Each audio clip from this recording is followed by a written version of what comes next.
一上車，誒棍波嚟喎你嗰架，仲有棍波車嘅咩？呢個世界咁樣。喺日本咧，你點講咧？係你買架車咧有個好大嘅問題嘅。你香港佢唔會問你有人生揸咁耐車啊！我第一次知原來啊生柒頭冚去睇說明書啊！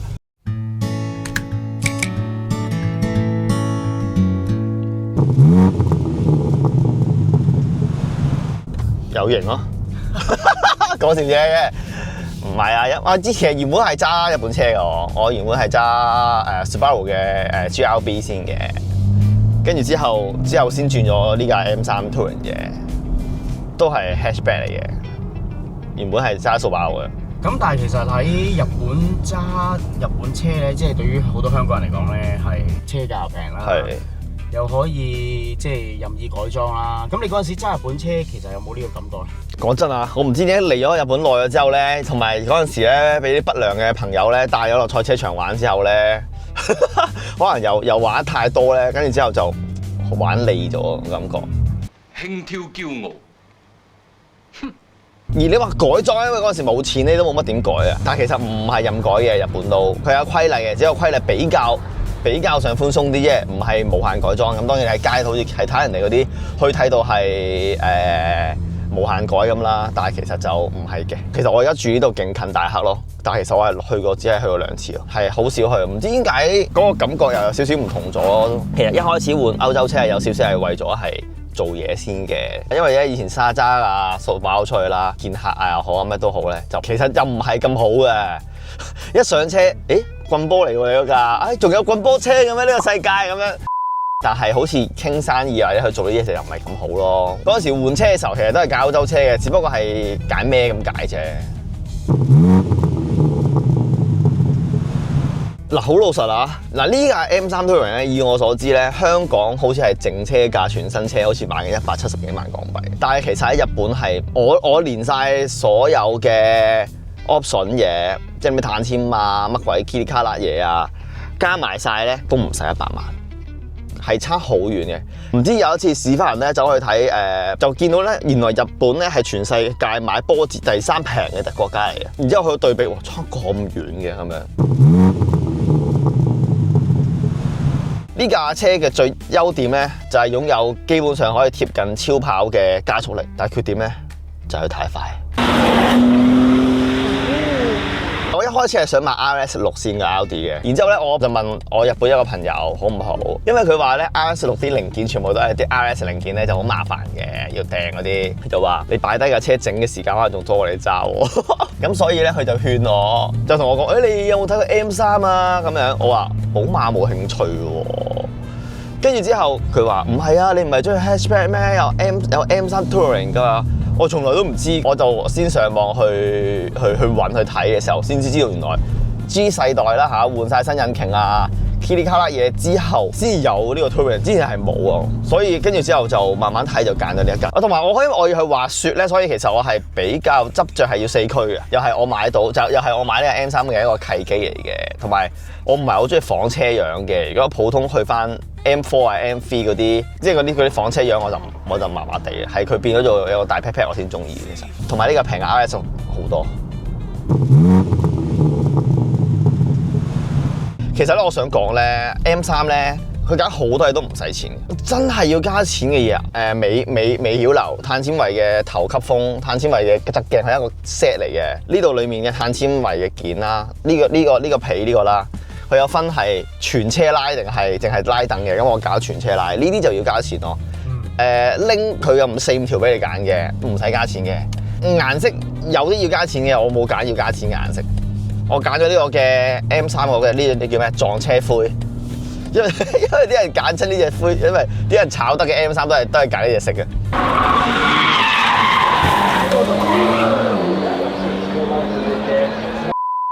跟住之後加錢啊！有啊，買咗一個我仲暫時未試過嘅功能咯。呢個功能係可以，佢係好似係會教你點樣去甩尾啊，然之後問你甩尾甩得靚唔靚啊咁樣。我暫時係未用過嘅呢個功能，因為我等緊我朋友平時去開賽車嘅，佢會租啲賽車場嚟玩噶嘛。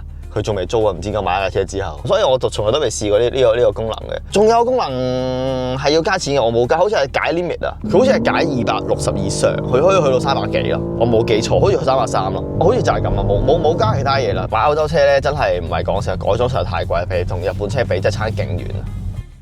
下面呢個碳纖維嘅頭唇啦，同埋換咗呢個碳纖維嘅呢個大鼻哥窿呢個位咧，都係自己後加嘅。跟住之後後面呢個位咧，原廠有個黑色嘅，但係我呢個就換咗一個碳纖咯。呢個就係個 friend 叫我換咧，咁我就加咗落去啦。原廠係冇呢啲咁樣尾翼嘅。跟住上面呢個尾翼咧，其實我中意啲好大隻嘅尾翼嘅，但係 M3 Touring 就冇出過啦。然之後咁啱俾我二手見到有呢個 AC 呢個牌子啦，咁我就買咗呢個嘅二手件翻嚟換咗佢。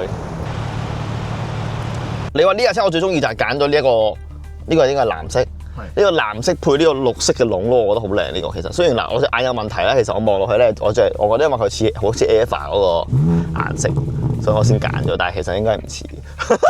之前咧買呢架車嘅時候咧，我有個 option 咧就苦惱咗好耐咧，加唔加嘅？係我打翻電話去，好啦，我得加啦咁樣嘅。嗱，大家過嚟睇下呢個掣，擺發話線位好長啊，唔夠位啊，點算咧？撳落去。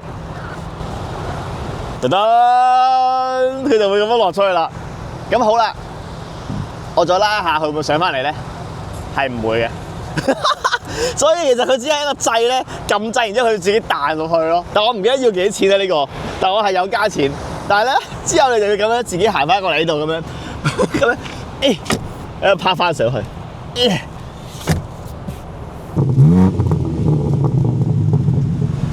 喺日本咧，你點講咧？係你買一架車咧，有個好大嘅問題嘅。你香港佢唔會問你有冇車位噶嘛？但係你喺日本咧，你買車嘅話咧有個限制嘅。咁如果 K 卡嘅話就唔需要你以下我講嘅問題嘅。你係需要首先你有個車位，你先可以買一架車嘅。點解咧？就係佢唔俾你一個人擁有好多架車，但係你冇車位亂咁擺啊呢啲問題啊。所以你去買一架車嘅時候咧，佢都會問你，你有冇車位啊？其實係因為咧，佢幫你出牌咧，其實最尾係要警察嗰邊要搞嘅。咁警察咧係需要喺你報嗰個地址上面咧，佢係要過嚟睇下你嘅車個尺寸放唔放得落你嗰個車位度，然之後先俾唔俾你買架車。即係你唔可以話嗰個車位勁細個，然之後咧買架勁大嘅車係唔得㗎呢件事情。所以佢一定要有車位先俾你咁樣做啦。喺呢一件事情上面嚟講咧，買呢架 M3咧。就係嗰個裏面嘅停車場嘅問題咧，衍生咗就我同呢個寶馬咧係有少少拗撬啊，爭啲要打官司添。真係日本買新車同寶馬打官司，爭啲要。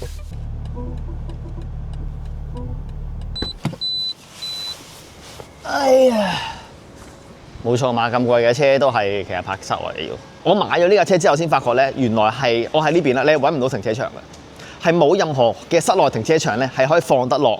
呢個 M3 Touring 喺呢邊啊！如果你再有錢區啲咧就得嘅，即係咧我而家呢度裏面停車場咧，呢啲機械式啦叫做，基本上係你全部唔會入到啊！所以我買咗呢架車之後咧，我出去泊車咧係唔可以入呢啲嘅。咁有睇開我嘅頻道嘅人，你都知道我以前嘅掃把就係泊我公司樓下呢度嘅。純粹我係想解釋呢一個嘢啫，就係呢一個問題就令到我同寶馬咧有個問題啦。嗱，唔好睇1號車位先，1號車位係特別大嘅，已經係呢一棟樓嘅老細攞咗啊，所以唔使睇。我哋淨係睇2號同30號位呢個啦。咁我以前喺呢度嘅。車闊2050啦，其實咧，我呢張相咧，我買車嘅時候咧，我係俾咗嗰個 sales 啊，佢同我講係放得落架車，我先買嘅。結果嚟講啦嚇，2050咧呢個車闊咧 M3 的確係細於2050嘅，好似2040、2030嘅，即係你揀塞係塞得入嘅。不過最大問題咩？就喺呢度啦，tyre 嘅外闊，即係呢一度。簡單嚟講，胎闊啦，佢得1830嘅啫。你都知我嘅嘢啦，唔好話我自己加咗 spacer 改裝啊。咁就冇得計嘅，但係原裝咧，佢尾胎咧都去到1900幾啊，所以其實你原裝嘅車已經入唔到呢一度噶啦。嗰日咧我買人架車咧，第一日啦，我就同我 friend 去咗雙根玩啦，第二日一翻到嚟泊得架車喺度，根本入都入唔到啊！就係呢個1830，所以咧如果你睇有時咧你租車又好，你自己買車都好咧，你見到你以為車闊夠咧，但係其實胎闊係唔夠啊，入唔到啊！我頭轆都已經1850啦，我尾轆1900幾啊，所以入唔到，所以咧。我嗰陣時就要同佢講話入唔到，佢仲要唔明我講乜嘢咯。我講兩句同佢講話啊點算啊賠錢啊定係點樣啊嘅時候咧，即係佢完全唔理你咯。跟住最尾我就 send email 過去寶馬總行，我同佢講有件咁嘅事，跟住佢就揾翻嗰間個店長再聯絡我，就冇再揾嗰條友啦。即刻拎晒，譬如你睇嗰啲日劇嗰啲咧，攞晒成盒禮物過嚟撒晒冧，講晒對唔住咧，跟住先至即係再慢慢去大家去溝通去平息件事咯。咁最尾結果論啦。就係寶馬賠償100萬英俾我啦，咁叫做了結咗件事咯。所以但係記得好彩就係我揾到嗰度車位咯。如果唔係，其實我一直咧冇車位咧，我都係泊住臨時停車場，係好貴嘅停車場。咁所以其實佢賠嗰100萬英內容裡面咧，係關於停車場嘅費用多啲嘅，即係唔係直接我哋做錯事，我賠100萬英俾你，其實唔係嘅。佢個名目上係我令到你泊唔到呢個停車場，同埋你亦都買完車之後翻唔到自己停車場裡面個損失，總共100唔知幾多萬啦。咁就係嗰個錢就俾翻你咁樣咯。所以搞到我而家買車咧就會有個心裏面諗，就係想擺得落啲機械式停車場先買咯。所以可能我有少少對嘅 M3一開始嘅時候咪好到好興奮、好開心咧，可能係因為俾呢件事搞到我 down 咗個心情，我都覺得係咁樣。有錢都冇用啊，要好有錢先有用。唉，翻去做嘢啊！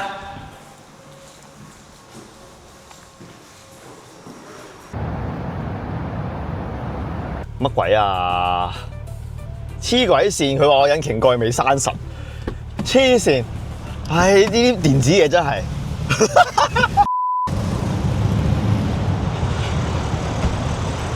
10年都唔係開始個引擎蓋拍下嘢啫。